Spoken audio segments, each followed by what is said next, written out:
my feel-good breakfast show.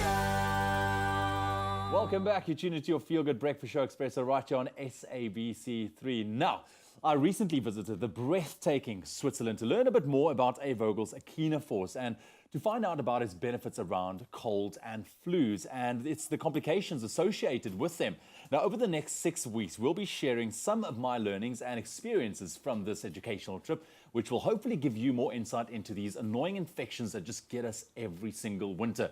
But first, to get a better understanding of these illnesses, today we speak with our local family physician, Dr. Neil Richards, who will also help explain some facts about colds and flus. Thank you very much for joining us, Doctor. Good to have you. Thanks for having me. Listen, this is a big topic. We're always talking about it, colds and flus. We get it every single winter. What's the main difference? Because I must be honest, sometimes when I get a cold, and I know that it's only a cold, it feels like I have a full-on flu. Don't know if it's man flu or something, you know, if it's a real deal. Sure. But what's the difference? Sure, there's definitely a difference. Flu is a more serious infection, which is seasonal in South Africa. Yeah. It normally comes on for about 3 months of the year, from the end of May until August. More systemic symptoms, body aches, fevers, malaise. You really don't want to do anything with flu.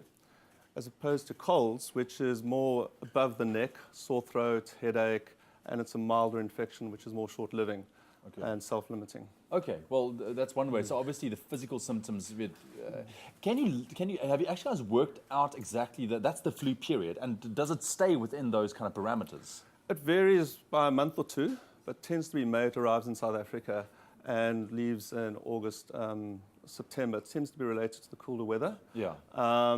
People are more likely to pick up flu and colds in the cooler weather because they tend to stay more indoors, more likely to be contagious because they're closer in proximity to each other. Exactly. Fresh air, people. Fresh air. And an interesting fact, the word cold comes from the 16th century because they associated the symptoms of a cold with cold weather in Europe. No That's way. where the term cold comes from. The cold. Now, whilst I was in Switzerland, I learned that adults can get a cold 2 to 3 times a year. Kids can get it up to 8 times a year. I mean, why is that? Why aren't our immune systems kind of kicking in and you kind of have only once and then it's done? Well, a cold is actually the oldest infection known to man. It's the most common infection to mankind as well. And the reason is about 200 viruses out there that can cause colds. So there's always a new virus that can afflict you. And the cold is not necessarily seasonal like the flu is seasonal. In children, they'll get more readily because they're in close proximity to each other in a creche or a school environment. That is the reason. I would know. I've got the 2 kids and it is a real problem. But I think the bigger worry is those secondary infections, you know, that can spin off from colds and flus, your pneumonias, your bronchitis as well.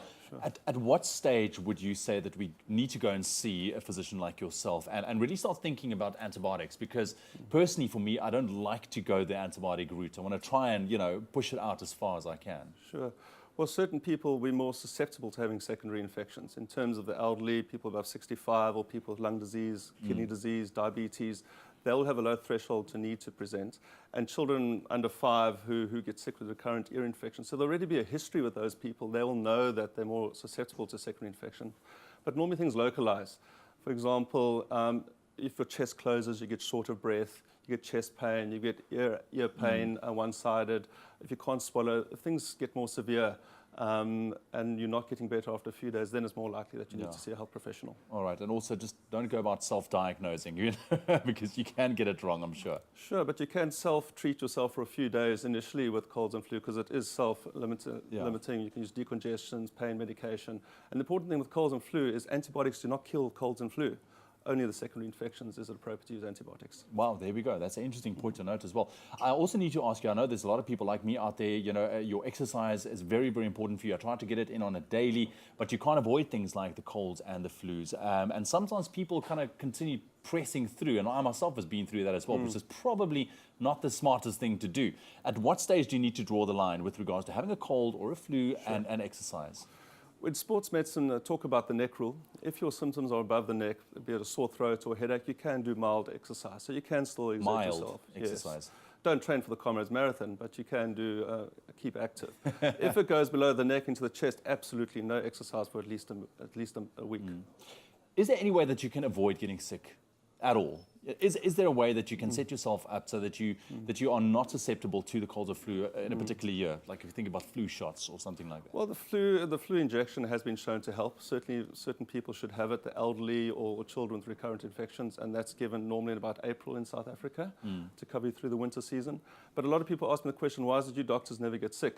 To which my answer is, I like to say, we wash our hands all the time. Hand washing has really been shown to be one of the most effective ways to prevent infections. Recurrent hand washing all the time. Yeah. And you think it's something so simple as well. Thank you very much, Dr. Neil. Really appreciate your insights. Very interesting indeed. But another interesting thing that I learned whilst I was over in the stunning Switzerland is that when it comes to taking something to help prevent colds and flus, Vogel's Echinaforce is one of the world's most effective natural ways to do this. There's over 20 years of scientific and clinical research that has gone into Echinaforce, and it has produced some fascinating results, to say the least. Now, over the next few weeks, I'll definitely be sharing some of this information with you, plus, of course, showing you some of the more beautiful sights of Switzerland as we travel around, not only in Zurich, but also around in the countryside. I'm looking forward to sharing with you. Vogel's Echinaforce is the world's strongest herbal product that's clinically proven to prevent and treat colds, flu, and their complications.